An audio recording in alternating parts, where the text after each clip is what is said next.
한국에 어느 유명한 스님이 계십니다. 워낙 유명한 분들이 많이 계시겠지만 우리야 잘 모르죠. 우연히 이제 글로 연재되는 것을 보게 되었습니다. 그래서 왜 유명하신가 한번 이제 그 글을 보았습니다. 오래간만에 정말 오래간만에 스님의 글을 보게 되었는데요. 이제 이분의 특징이 뭐냐면 특기가 있으시더라고요. 누군가가 질문을 하면 인생에 살면서 질문을 하는 거죠. 그러면 질문을 바꿔서 답을 해주는데 즉답을 하는데 참 지혜로워요. 그걸 보면서 느낀 것이 있습니다. 하나는 관점이 너무 다르다. 우리는 이제 하나님의 사랑 안에 있는 인생으로 보고 시작을 하고, 또 이 불교에서는 그렇지 않는 것, 그래서 그 차이를 느낄 수 있었고요.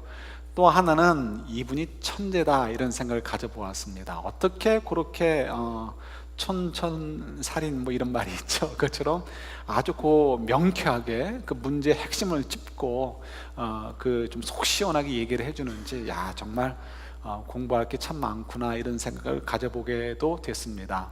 이분이 이제 했던 얘기 가운데 여러 가지가 있는데 그 중에 이런 이야기가 있었습니다. 어느 엄마가 있습니다. 6살, 7살 된 아이, 두 아이의 엄마인데요. 이 엄마가 아이들이 태어나서부터 3살 때까지는 그냥 아이들과 함께 지내면서 돌봐줬나 봐요. 근데 이제 아이가 3살쯤 되니까 유치원 보낼 때가 됐잖아요. 엄마랑 떨어진단 말이에요. 가만히 생각해보니까 자기 커리어랑 공부한 게 너무 아까운 거예요. 그래서 이거 죽이느니 애들이 크면 내가 또 후회할지 모르니까 직장 생활을 하자, 돈이라도 더 벌면 아이들에게 더 서포트 할 수 있지 않을까 해서 직장을 다니기 시작을 했습니다. 근데 직장 생활하니까 어떻게 해요? 피곤하잖아요. 피곤하니까 집에 와서 이제 짜증을 내고 힘들게 되는 거죠. 처음에 아이들이 엄마가 유치원 학부모 모임에 못 나가도 이해를 해줬는데 어느 순간부터 아이들이 자꾸 얘기하는 거예요. 엄마도 와, 엄마도 와, 엄마는 왜 안 와? 이런 얘기를 하니까 엄마 입장에서는 그 가뜩이나 미안한 마음이 있는데 그게 자꾸 그러니까 자기 사정도 몰라주네 하는 마음 때문에 애들에게 더 짜증을 내고, 그 짜증은 또 누구한테 가요? 남편에게도 가는 거죠. 그러니까 자기가 너무 짜증을 내는 거 보니까 가정이 좀 이렇게 화목하지 못한 것 같고, 그래서 갈등을 갖고, 제가 계속 직장을 나가는 게 좋습니까? 스탑하는 게 좋겠습니까? 하고 이제 그 스님에게 묻는 것입니다. 그랬더니 그 스님이 얘기를 합니다. 이렇게 먼저 이제 칭찬을 하죠.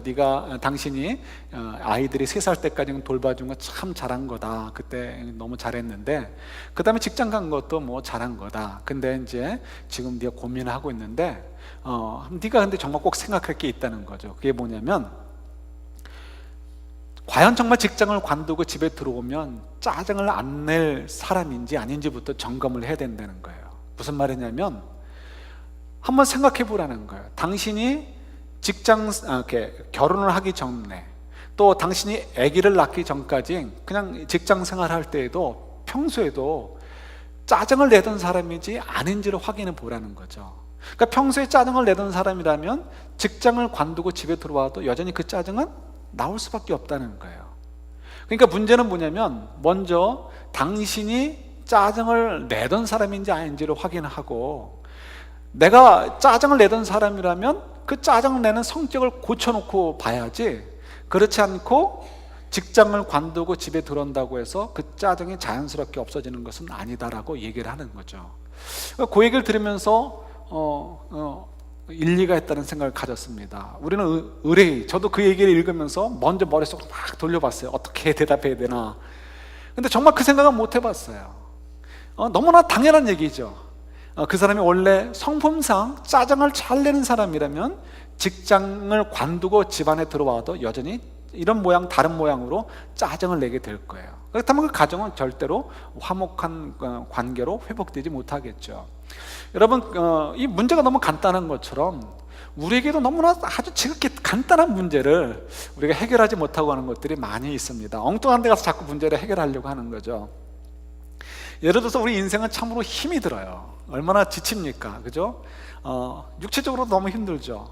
저도 사실은 지금이라도 당장 예배 끝! 가서 자라 그러면 낼름 가서 잘 수 있을 것 같아요. 그냥 이번 주간도 정신없이 또 지나오다 보니까, 한 달이 여러분 다 그렇잖아요. 한 달이 언제 지나갔는지 모르겠고, 늘 잠에 쫓기고, 늘 언제나 이렇게 못한 것 때문에 안절부절하고, 이런 것이 우리들의 삶이잖아요. 그러니까 우리들 늘 언제나 이런 이렇게 인생의 짐이 무겁고요. 그러다 보니까 우리도 모르게 이제 짜증을 내는 삶들을 살게 되죠. 그래서 우리가 흔히 하는 짜증이 뭐예요? 내가 이놈의 것 때문에, 내가 당신 때문에, 내가 애들 때문에, 아니면 내가 뭐 어떤 일 때문에, 누구 때문에, 이런 식으로 남에게 화살을 돌리고 그 속을 피하려고만 하지 사실은 문제의 본질을 찾지 못할 때가 많이 있죠. 우리가 정말 위로가 필요한 사람들이에요. 정말 우리 인생이 무겁기 때문에 그렇습니다. 어느 누구의 인생이 눈물이 없겠습니까? 어느 누구의 인생이 책으로 쓰라면 한 권, 두 권으로 쓸 수 없을 만큼 많은 스토리가 없는 분들이 누가 있겠어요? 어느 분들이나 다 똑같습니다. 그런데도 불구하고 우리는 이 위로를 제대로 받지 못했기 때문에 그 위로의 문제를 해결하지 못해서 우리 삶이 행복을 누리지 못하는 거고요, 우리가 거하는 곳에서 그 복의 근원의 삶들을 살지 못하는 이유가 거기에 있죠. 그래서 자꾸만 다른 데 가서 문제를 해결하려고 그래요. 다른 것을 해결하려고 그래요. 환경이 이렇게 바뀌면 어떨까? 이거 이렇게 되면 어떨까? 마치 그 엄마처럼 내가 직장을 관두면 되지 않을까? 이런 생각을 가져보는 거죠. 물론 그것이 도움이 될 수도 있겠지만 그 전에 먼저 점검해야 될 것이 있다는 거예요.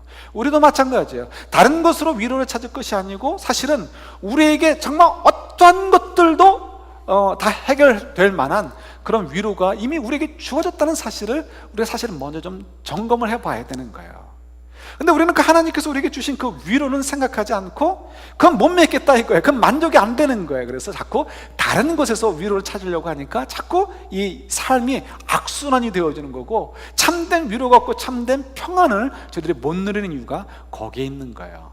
그래서 오늘 저희들이 우리에게 꼭 필요한 위로는 무엇일까? 그걸 좀 다시 한번 확인해 봤으면 좋겠어요. 거듭 말씀드리지만 그 위로는 이미 우리에게 주어진 위로예요. 그런데 우리가 그것을 부인하고 부정하고 아니야, 이건 아니야 라고 하기 때문에 우리가 여전히 계속해서 이 악순환을 벗어나지 못하는 이유가 거기 있다는 것을 기억하시고 시작을 했으면 좋겠습니다.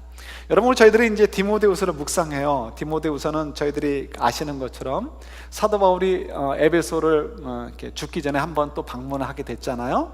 이제 로마 교도에서 풀려났어요. 그냥 62년경이에요.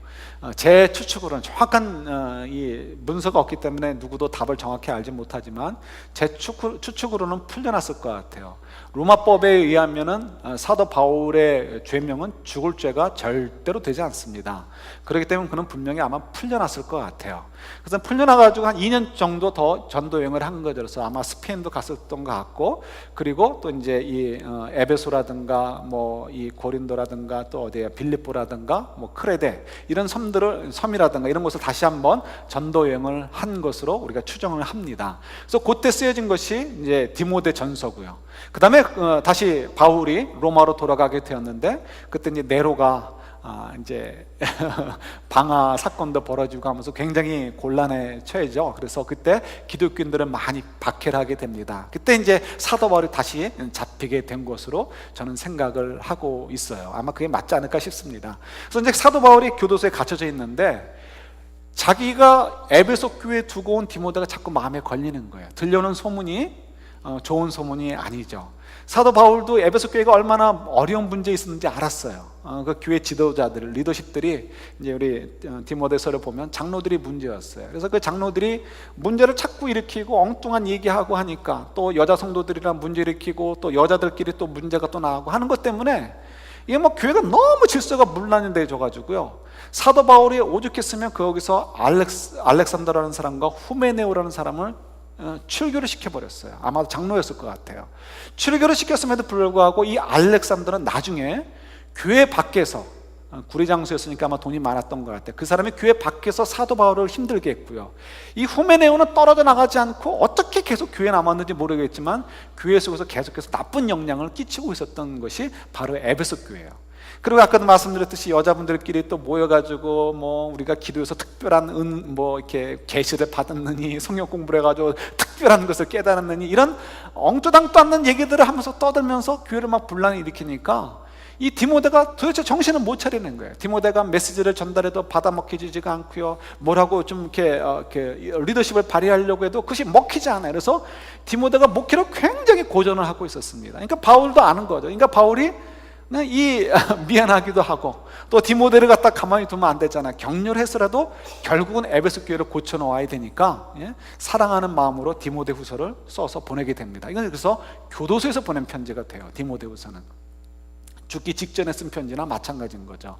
자, 이 편지를 보내면서 디모데에게 격려를 하는 거죠. 디모데야, 네가 너무 힘들지만 네가 어떤 존재를 좀 생각해 봐라. 너는 그리스도의 군사가 아니니, 얘기를 하는 거죠.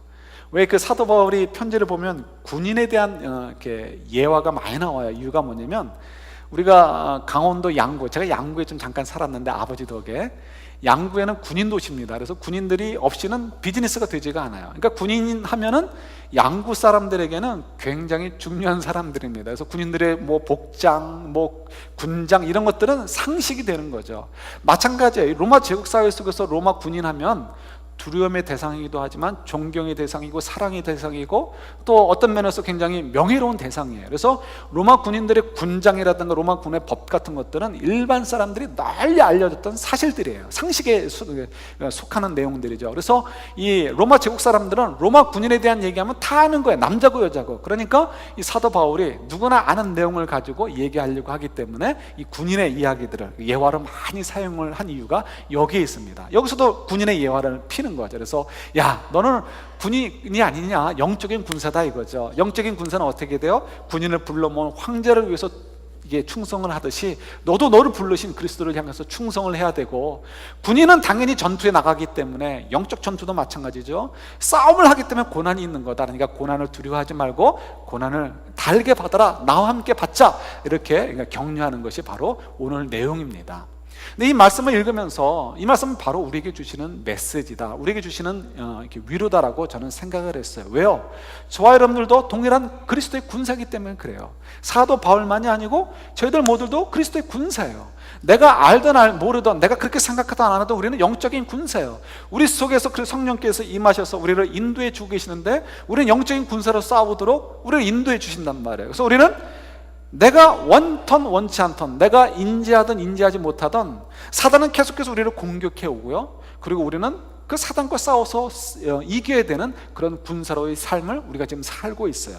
그래서 저희들의 입장에서는 요 말씀이 우리에게 굉장히 다가오는 말씀이 될 수 있고요, 이 말씀을 잘 이해하면 바울이 디모데에게 줬던 그 위로가 우리에게도 그대로 올 수 있는 위로다는 사실을 발견할 수 있게 됩니다. 사도 바울이 한마디로 이렇게 위로하는 거예요. 디모데야, 염려하지 말고 은혜 아래 굳게 서라. 그게 너에게 필요한 위로다라고 얘기해 주시는 것이 바로 1절의 내용이고요, 위로의 핵심입니다. 은혜 아래 굳게 서는 것, 은혜 안에 굳게 서는 것이 정말 우리에게도 필요한 거고요, 그것이 우리에게 정말 필요한 위로라는 사실이에요. 그럼 구체적으로 은혜 안에 굳게 서는 게 무엇일까? 또 도대체 은혜는 무엇일까? 한번 좀 묵상하는 것이 필요하겠죠. 왜냐하면 말씀은 다 사실이고 현실이에요. 그래서 그 말씀을 떠나서 우리가 이렇게 믿음 생활을 할 수 없기 때문에 우리 이 말씀을 좀 잘 이해했으면 좋겠습니다. 과연 바울이 말한 이 위로, 그것이 왜 우리에게 필요하고 그 위로의 내용은 무엇인가 한번 좀 살펴보려고 해요. 그러기 위해서 우리가 성경을 한 군데 더 찾아봅니다. 열왕기하 6장을 한번 찾아보시겠어요? 여러분 잘 아시는 내용인데 너무 재미있는 내용이 기록되어 있죠. 열왕기하 6장 8절, 6장 보세요. 6장 보시면 엘리사가, 자기 스승이 누구였죠? 엘리야가 이렇게 하나님께서 하늘로 데려가실 때 엘리사가 요구한 게 있죠. 뭘 요구해요? 7배나 많은 영감을 달라. 그래가지고 정말 엘리야도 많은 이적들을 했지만 더 많은 이적을 행했던 사람이 엘리사예요. 그래서 엘리사 같은 경우 6장 1절부터 7절에 보면 내용이 무슨 내용이에요? 금도끼가 네 도끼냐, 은도끼가 네 도끼냐, 이런 도끼 이야기가 나와요. 아마 요거를 보고 카피한 것이 아닐까 우리끼리 그렇게 생각해 볼 만한 도끼 사건이 나오고요. 그 다음 8절 이후부터 보면 정말 감동적인 이야기가 나옵니다. 근데 이 감동적인 이야기는 또 금방 굉장히 차가운 이야기로 바뀌게 되는 것을 보게 돼요. 왜 바뀌게 되는가, 그 과정, 왜 이런 일들을 하나님이 허락하셨는가를 우리가 잘 보면 우리의 인생의 문제가 해결되어지고, 그리고 또 우리가 하나님의 위로를 확인해 볼 수가 있어요. 8절부터 보시면 이런 내용이 있습니다. 여러분 눈으로 따라 보시면 좋아요. 그냥 귀로 들으시면서. 여러분, 이스라엘이 있는데 이스라엘과 국경을 접하고 있으면서 바로 위에 있는 나라가 어떤 나라예요? 아람이라는 나라예요. 아람은 지금으로 얘기하면 무슨 나라죠? 시리아입니다. 이 시리아는 땅이 넓어요. 인구가 더 많아요. 그러면 그 얘기는 뭐예요? 국력이 더 세요. 그래서 이스라엘 입장에서는 항상 버거운 존재가 이 아람이라는 존재예요. 항상 형님 노릇하려는 게 아람이죠. 근데 이 형님 노릇하려는 이 아람이 또 이스라엘을 치고 들어온 거라서 지금 전쟁 중에 있다라고 8절에서 얘기해 주고 있습니다. 근데 아람 임금이 이 전쟁을 하는데 비밀 작전 회의를 하잖아요. 야, 이번에는 어떻게 해가지고 이 군대를 얼로 잠복시켰다가 그때 지나가는 이스라엘 군대를 습격해라, 아니면 물자를 수송하는 거를 다 탈취해라, 이런 명령들을 내린단 말이에요. 그런데 이상하게도 비밀 회의를 하고 명령을 내리고 바로 그 다음날 시행을 하는데도 이스라엘 군대가 어떻게 하는지 그걸 다 피해 다니는 거예요. 성경에 기록되어 있지 않지만 아마 반대로 이스라엘 군대가 이 아람 군대를 습격하는 일들도 벌어지는 거예요. 그러니까 아람 임금의 입장, 이 시리아 임금의 입장에서는 어떻게 하겠습니까? 속이 뒤집어지는 거죠. 회의에 참석했던 장군들 전부 다 불러 모으는 거예요. 그리고 화가 나가지고 얘기합니다. 너희들 중에 누가 스파이냐? 이게 간첩이 있지 않고야, 적과 내통하는 자가 있지 않고야 어떻게 우리가 어젯밤에 비밀 회의한 것이 새나갈 수 있느냐? 이렇게 따지고 묻는 거예요. 이 말 잘못하면 어떻게 되는 거예요? 목에 댕가당하고 날아가는 거죠. 요즘은 여러분들 이렇게 굉장히 과학에 발달돼 가지고요, 무섭습니다. 그래서 전화 도청하는 건 아무것도 아니고 우리가 얘기하는 것도 맘만 먹으면 지나가는 차에서 다 우리의 소리를 캐치해낼 수가 있어요. 실제로 그런 일들이 그냥 뭐 되는 거죠. 지금이야 그러면 아마도 누가 도청을 했나 보다 얘기하지만 그 옛날에 도청 장치도 없고, 이거 정말 이게 우리 한국말대로 귀신이 코칼 노릇인 거죠. 그러니까 아람 임금이 너무 화가 나가지고 불러 모아서 그렇게 따지는 거예요. 정말 말 잘못하면 어떻게 해요? 누군가 한 사람이 희생양이 될 상황입니다. 그때 누군가가 얘기하는 거죠. 뭐라고 얘기하죠? 그 뒤에 나오는데, 임금님, 이거는 우리 가운데 누군가가 적과 내통하는 자가 있어서가 아니고요, 누구 때문이냐면 이스라엘에 엘리사라는 선지자가 있는데 그 사람 때문입니다. 그 사람이 무슨 신통한 능력이 있는지 임금님이 침실에서 얘기하는 그 비밀스러운 얘기조차도 그 사람은 알아서 바로 자기들의 임금에게 얘기해 주기 때문에, 이스라엘 임금에게 얘기해 주기 때문에 우리의 작전이 다 들통이 나서 통하지 않는 것입니다 라고 얘기를 해주는 거예요. 그 사람이 어떻게 알았는지 바로 아는 거죠. 그러니까 이 시리아 임금이, 아람 임금이 가만히 있을 수 없죠. 그러니까 어떻게 문제를 해결하려면, 전쟁에서 이기려고 하면 엘리사를 잡아야 되는 거죠. 그래서 명령을 내립니다. 오늘 밤에 바로 출발해가지고 엘리사가 알아도 도망가지 못하게 바로 출발하라는 거예요. 바로 출발해서 엘리사를 잡아와라, 이렇게 명령을 내립니다. 근데 그때 몇십 명 간 게 아니고요, 대단히 군대가, 정예병들이 간 것 같아요. 그래서 정말 뭐 까마득한 이렇게 군인이 가가지고요, 이 엘리사가 있는 집만이 아니고 마을 전체를 그냥 뺑 둘러싼 거예요. 그래서 그 다음날 아침에 엘리사의 시종에 눈을 떠서 딱 보니까 정말 시리아 군대가 새까맣게 자기 마을을 삥 둘러싸가지고 자기를 잡으러 오고 있다는 것을 발견하게 된 거예요. 그러니까 얼마나 무섭겠습니까? 야, 이제 우리 죽었구나. 그래서 막 그냥 부들부들 떠는 거죠. 아마도 오줌을 좀 지리지 않았을까, 이런 생각도 가져봐요. 그러니까 그때 이제 엘리사가 하나님께 기도하는 내용이 이제 또 열왕기하 6장에 나옵니다. 여러분 16절 한번 보시겠어요? 이제 그 엘리사의 시종이 막 무서워가지고 어찌할지를 모를 때, 16절 17절 두 절만 같이 한번 읽어보겠습니다. 같이 읽겠습니다. 대답하되 두려워하지 말라, 우리와 함께한 자가 그들과 함께한 자보다 많으니라 하고 기도하여 이르되 여호와여 원하건대 그의 눈을 열어서 보게 하옵소서 하니 여호와께서 그 청년의 눈을 여심해 그가 보니 불말과 불병거가 산에 가득하여 엘리사를 둘렀더라. 아멘. 여러분, 지금 이 시종은 우린 죽었다라고 생각하는 거예요. 왜요? 지금 서슬퍼런 아람 군대, 시리아 군대가 뺑 둘러싸고 있으니까요. 근데 지금 엘리사는 평안해요. 그리고는 시종을 향해서 하나님께 기도하는 거예요. 이 시종의 영적인 눈을 떠서 지금 실제로 어떤 일들이 벌어지고 있는가를 좀 보게 해주세요라고 기도하는 거예요. 그래서 하나님께서 그 기도를 들으셔서 눈을 뜨게 해주셨어요. 뭐가 보이죠? 하늘의 군대가, 불말과 불병거들로 표현되는 하늘의 그 군대들이 온통 사방을 둘러싸가지고 시리아 군대보다 훨씬 많은 그 수로, 훨씬 용맹한 모습으로 어떻게 해요? 그들을 지키고 있는 것을 보게 되는 거예요. 시종의 마음이 어떻겠어요? 이제는 살았구나 되는 거죠. 그 광경을 보는 순간 어떻게 했어요? 감동이 오는 거죠. 감동이. 정말 하나님이 나를 사랑하고 계시고 우리를 지키고 계시고 우리를 보호해 주시는구나 하는 것을 깨닫게 되는 거죠. 이게 감동이라는 거예요. 감동. 은혜의 감동이라는 거예요. 여러분, 저희들도 이것이 현실이라는 것을 아십니까? 우리가 문제는 영적인 눈을 뜨지 못하고 시종점은 자꾸 불안해서 문제지요. 사실은 우리가 엘리사가 우리를 위해서 기도해 주신다면 이 자리에서 우리가 눈을 떠보면요, 그것이 불병거나 불말로 표현이 될런지 아니면 천사들로 표현이 될런지 모르지만, 혹은 구름기둥과 불기둥으로 표현될런지 모르지만, 어떻게 지금 우리 주변에는, 내 속에는 성령님이 거하실 뿐만 아니라 우리 주변에도 천사들이, 천군 천사들이 어떻게 우리를 보호하고 있단 말이에요. 그것이 우리 현실이란 말이에요. 근데 우리가 그것을 뜨지 못하니까, 보지 못하니까 자꾸 불안해하는 거예요. 그런데 이 감동이 오래 가지 않는 것을 보게 됩니다. 보세요. 우리랑 뭐 비슷한 것 같아요. 왜 그럴까? 우리도 분명히 감동을 받았었는데 왜 금방 차가워지는가? 왜 불안해지는가? 이유를 우리가 확인할 수가 있어요. 엘리사가 또 한 번 기도를 합니다. 이번에는 눈을 감겨달라는 거예요. 누구의 눈을요? 시종의 눈이 아니고요, 아람 군대, 자기를 잡으러 온 그 수많은 시리아 군대의 눈을 좀 감겨달라는 거예요. 잠시 동안 소경이 되게 해달라는 거죠. 하나님께서 그 기도를 들어주셨습니다. 이건 다 하나님께서 요구하시는 것을 엘리사가 이렇게 표현하는 거죠. 그래서 엘리사가 그들을 인도합니다. 눈을 못 보니까 어떻게, 엘리사가 가라는 대로 갈 수밖에 없는 거죠. 여러분들이 찾는 사람들을 내가 인도하게, 사람에게로 나를 인도할 테니까 나를 따라오라 해가지고 그들이 따라가는데 어디로 가냐면 사마리아 성 안으로 데리고 가는 거예요. 사마리아 성은 뭐예요? 지금 북이스라엘의 수도입니다.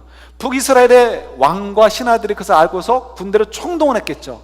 아마 화살을 다 이렇게 펴가지고 겨누고 있었을 것이고요, 창과 칼로 무장을 하고서 언제든지 명령만 떨어지면 눈 멀어서 어쩔지 모르는 그 군대들을 학살할 준비가 다 되어 있는 거예요. 그때 이 이스라엘 임금이 묻죠. 엘리사요, 엘리사요, 내가 저들을 다 죽이리이까? 묻습니다. 그때 엘리사가 뭐라고 얘기하죠? 아니요, 죽이지 말고 잘 먹여서 그들의 나라로 돌려보내 주십시오라고 얘기를 합니다. 이스라엘 임금이 평소 같으면 어떻게 해요? 엘리사에게 묻지도 않고 다 죽여라라고 명령을 내렸을 거예요. 그런데 그렇게 물은 이유가 뭐예요? 그도 감동을 받았기 때문에 그런 거예요. 정말 하나님이 우리와 함께하고 계시는구나, 하나님이 정말 역사하고 계시는구나 하는 것을 지금 두 눈으로 보고 있잖아요. 그러니까 뭐 토를 달 필요가 없어요. 선지자가 얘기하는 대로 하나님께서 주신 말씀이니까 무조건 순종하는 거죠. 그래서 잔치를 벌리듯이 그들에게 정말 좋은 음식을 잘 준비해서 먹이고 아람 나라로 돌려보냈습니다. 이러면 우리의 감동이 계속해서 연결되어지고 얼마나 좋아요. 그런데 바로 어떤 일들이 벌어지죠? 바로 얼마 되지 않아서 아람 군대가 무슨 마음이 생겼는지 다시 이스라엘을 치러 오게 됩니다. 하나님께서 또 역사하신 거죠. 이스라엘을 치러 왔는데 이 상황은 굉장히 급박한 상황이 되는 거예요. 그래서 어떤 상황이 벌어지냐면 이 뒤에 나오지만 이런 내용들이 나옵니다. 이 아람 군대가 내려와가지고 이 사마리아 성을 뺑 둘러쌉니다. 이스라엘을 다 꿀꺽 삼키고 수도만 남은 거예요. 그래서 공선정이라는 것을 이제 펼치는데, 가만히 성 안에 가두고서는 이렇게 버티니까 성 안에 먹을 것이 떨어지잖아요. 그러니까 먹을 것이 떨어져서 전부 다 굶어 죽을 판에 생긴 거예요. 비둘기똥이 그냥 뭐 금값이 될 만큼 너무너무 그런 상태가 된 거죠. 그랬더니 뭐 얼마나 굶주렸냐면 이런 이야기가 나오죠. 여러분 잘 아시네요. 이 문둥병 환자들이 있었단 말이에요. 그들은 사람들에게서 버림을 받았으니까 더 배고팠겠죠. 배고픈 정도가 아니고 이제는 오늘 밤을 넘기지 못할 것 같아, 굶어 죽을 것 같아, 이런 상황까지 놓이게 된 거예요. 그러니까 이 문둥병 환자들이 자기들끼리 얘기합니다. 우리 여기 있어봤자 어차피 이제 죽을 테니까 내일 아침도 우리가 보지 못하고 죽을 게 뻔하지 않느냐, 그러니까 우리가 기어서라도 아람 군대 진영에 한번 가보자. 그러면 그들이 혹시 우리를 불쌍히 여겨서 먹을 것 주면 살 것이고, 우리를 죽이면 이래 죽으나 저래 죽으나 그냥 죽자, 이런 마음을 먹게 되는 거예요. 그래서 나아가게 되는 것을 여러분 잘 아시죠? 그만큼 어떻게 지금 사마리아 성에 먹을 것이 없고 이젠 다 죽었다라는 생각에 빠져 있는 상태에 있는 거예요. 그러니까 그 상태에서 이스라엘 임금의 마음은 어떻겠습니까? 마음속에 후회가 오겠죠. 내가 왜 하나님의 말씀에 순종해가지고 아람 군대로 돌려보내 주었을까? 내가 왜 하나님 말씀에 순종해가지고 이렇게 어려운 일을 내가 정말 자초했을까? 이런 생각이 드는 거예요. 그죠? 그러니까 이 이스라엘 임금이 사람들 앞에서 공포하는 것이 있어요. 뭐라고 공포하죠? 내가 하나님의 저주를 받을 것을 각오하고 내가 얘기한다. 내가 오늘 반드시 엘리사의 목을 쳐가지고 그 목이 그 몸에서 떨어지도록 하겠다. 내가 오늘 반드시 엘리사를 죽여버리겠다라고 공포하는 일이 벌어지게 됩니다. 그런 실제로 엘리사를 찾아와 얘기하는 얘기가 있어요. 33절 한번 보시겠어요? 6장 33절 보세요.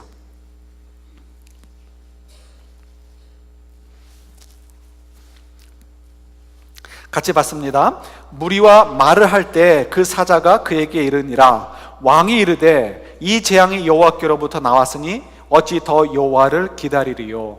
예, 여호와께 순종해서 이 일이 벌어졌으니까 우리가 어떻게 여호와께서 우리를 도와주고 우리를 구원해 주실 것을 기대하고 기도하고 기다리겠느냐는 거예요.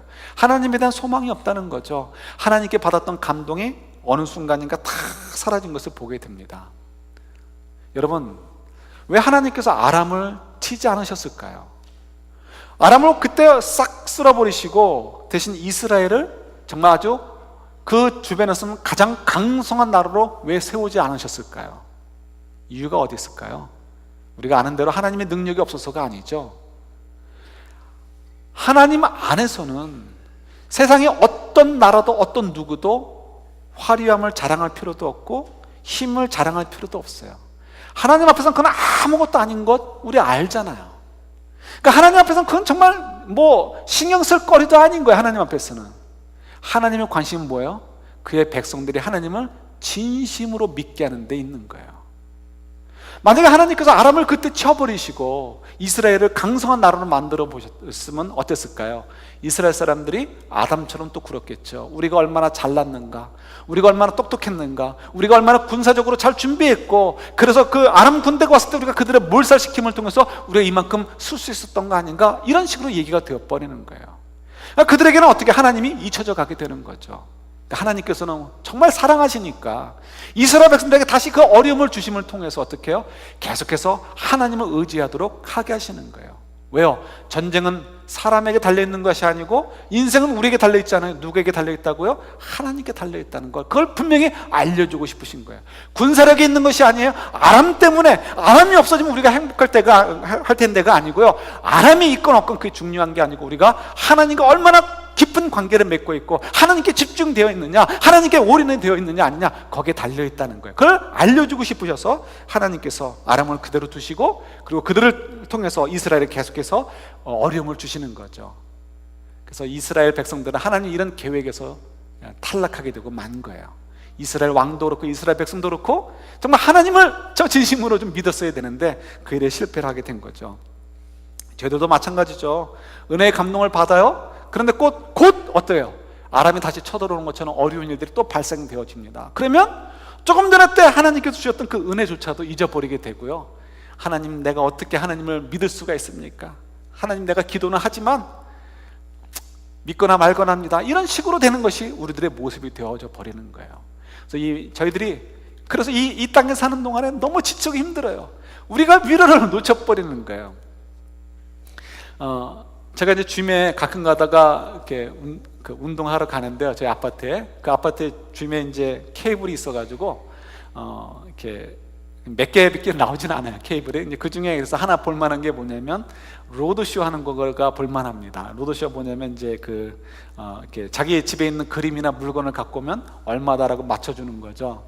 근데 어떤 사람 같은 경우는 뭐 거라지 세일에서 50불 주고 샀는데 놀랍게도 그게 뭐 30만 불, 50만 불짜리 그림이 있는 거예요. 그러니까 우리가 거라지 세일을 우습게 볼 게 아닌 거예요, 그죠? 근데 이 쇼가 끝날 때쯤에 영화에서 NG 장면을 보여주는 것처럼 몇몇 사람들이 나와가지고 웃기는 에피소드를 좀 보여줍니다. 그 중에 하나가 기억이 나요. 어떤 여자분이 나와가지고 웃으면서 얘기합니다. 자기 그러니까 두 인형을 가지고 오늘 나왔다는 거예요. 그래서 얼마인지를 확인해 봤다는 거죠. 이 인형 하나는 자기 할머니가 어렸을 때 노르셨던 인형이고, 또 이 다른 인형 하나는 자기 어머니가 어렸을 때 놀던 그 인형이라는 거예요. 그래서 자기에게는 다 100만 불 이상의 가치가 있다는 거죠. 그래서 오늘 로드쇼를 갖고 왔는데 로드쇼에서는 20불을 판정을 받았다는 거예요. 그러니까 에브리원에게는, 모든 사람에게는, 나한테는 100만 불이 넘지만 모든 사람들에게는 20불밖에는 안 되는 거예요 하면서 이제 웃으면서 끝나더라고요. 근데 어떤 분은 얘기하는데 또 그분도 인형 얘기를 합니다. 자기는 독일 인형을 갖고 왔대요. 독일에서 제작된 인형인데 큰 맘 먹고 한 1,000불 쳐주면 내가 정말 너무 좋겠다 생각을 했다는 거예요. 그런데 로드쇼에서 나온 그 판정가가 하는 얘기가 앨리스트 8,000불이고 많으면 12,000불까지 받을 수 있다라고 얘기를 했다는 거죠. 뭐 그림도 마찬가지. 50불짜리 샀는데 30만 불, 50만 불이다 얘기하면 어떻게 돼요? 그때 하는 얘기가 뭐죠? Can you say again? 못 믿겠다는 거예요. Can you say again? 잘 기억해 두세요. 여러분 한번 생각해 보세요. 하나님께서 성경의 말씀대로 정말 그런 분이라면, 또 우리가 정말 하나님의 사랑을 받고 있다면, 또 우리가 이 땅에서 인생을 사는 것이 한 5박 6일 정도밖에 안 되는 짧은 이 단기 선교 여행처럼 지내는 것이고, 그 다음에 우리가 돌아갈 집이 있는 것처럼 우리 고향, 돌아갈 고향, 영원한 나라 천국이 있다면, 그리고 우리가 이 땅에 선교여행 나와서 수고했으니까 그 수고한 것에 대해서 하나님께서 상급을 주신다고 했는데 그 상급을 우리가 받게 된다면 우리 인생이 정말 얼마나 복된 인생이에요.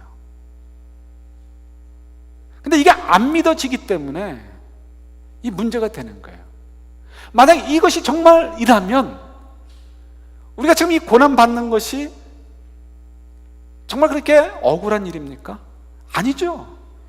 이거보다 더 큰 위로가 어디 있어요? 이 사실보다 더 큰 우리에게 용기를 주고 격려를 주는 내용이 어디 있겠어요? 돈이요? 아니요. 빌 게이츠가 그런 얘기했다고 하죠. 2050년인가쯤 되면 전 세계에 가난한 나라는 없어질 거라는 거예요. 실제로 그렇게 될 수 있을 것 같아요. 사실은 저희가요, 과거에 비하면 지금 너무 풍족합니다. 부족함이 없어요. 그런데 자꾸 남들을 보면서 비교하고 조금만 더 생각하니까 부족하다고 느끼는 거죠. 사실은 먹고 사는데 전혀 문제가 되지 않을 만큼 우리가 사실은 누리고 있어요. 그런데도 우리는 마음속에 감동이 없어요. 감사가 없어요. 계속해서 우리는 쪼들린다고 생각을 해요. 우리가 뭐가 필요한 거예요? 환경이 바뀌는 게 필요한 게 아니에요. 내가 직장을 그만두고 집에 들어오면 내가 불평하지 않겠지, 다른 사람에게 짜증내지 않겠지가 아니고 내가 정말 짜증내는 사람인가 아닌가를 확인하는 것이 필요한 거예요. 자, 우리 이럴 때 다시 한번 Can you say again 한번 물어보는 거예요. 영어로 한번 해볼까요? Can you say again? 다시. 자, 시작. Can you say again? 뭘요? 자, 제가 적어드린 거 한번 보세요. 제일 마지막 패러그래프 있죠? 문단 있죠? 5째 줄부터 하나님께서 그 있죠? 밑에서 5째 줄 같이 한 네 줄에 있습니다. 같이 있습니다. 하나님께서 말씀대로 정말로 그런 분이라면, 내가 진짜 하나님의 사랑 속에 있다면, 말씀대로 이 고난의 인생은 5박 6일 정도의 단기 선교 여행이고 우리가 돌아갈 고향 천국과 영원한 영광의 삶이 기다리고 있다면, 그리고 우리가 사는 대로 상급을 받는다면 우리 인생은 완전 대박의 인생이 아닌가요? 이 이상 더 위대한 위로가 어디 있겠어요?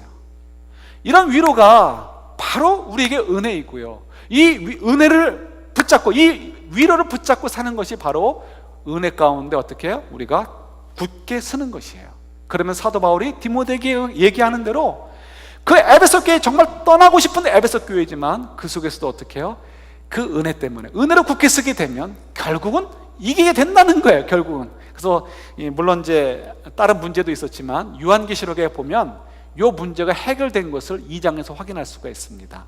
그런데 이제 여전히 에베소 교회가 또 첫사랑을 잃어버린 것, 그 영적 전투를 하는 바람에 첫사랑을 잃어버렸는지 모르겠지만 그 첫사랑의 문제가 또 다시 나오지만 이 복잡한 문제는 해결되어지는 것을 보게 되는 거죠. 그러면서 이제 디모데에게 얘기하는 거죠. 야, 너도 나와 함께 고난에 동참하자. 어떤 성경은 이렇게 번역해요. 너도 그 고난을 달게 받아라, 이렇게 얘기를 합니다. 여러분, 저희들이 이 사실을, 이 위로를 우리가 부인하지 않고 인정하고 기억한다면 어떻게 해요? 우리가 정말 눈물을 흘리고 싶고 하고 싶은 인생도 어떻게 해요? 그 고난의 인생도 달게 받을 수 있게 되는 거예요. 이 위로가 우리가 하나님께서 우리에게 주어진 위로이고요, 이 위로만 기억하면 되는 거예요. 그래서 여러분, 이번 한 주간 동안에 Can you say again을 매일 한 번씩 하시는 거예요. 요 오늘 나눠드린 거 쭉 버리지 마시고 집에 가져가셨다가 내일 아침 묵상하실 때나 저녁에 주무시기 전에 한번 다시 스스로 Can you say again? 성령님께 물으시듯이 예수님께 물으시든지 한번 다시 한번 질문을 던지시면서 이걸 다시 한번 읽으시고, 그래서 이것이 정말 내가 인정되어지고 믿어지는 위로가 되어져서 우리가 인생의 고난의 인생도 우리가 달게 딛고 일어서는 저희들이 될 수 있기를 우리 주님의 이름으로 축원합니다. 아멘. 같이 기도하겠습니다.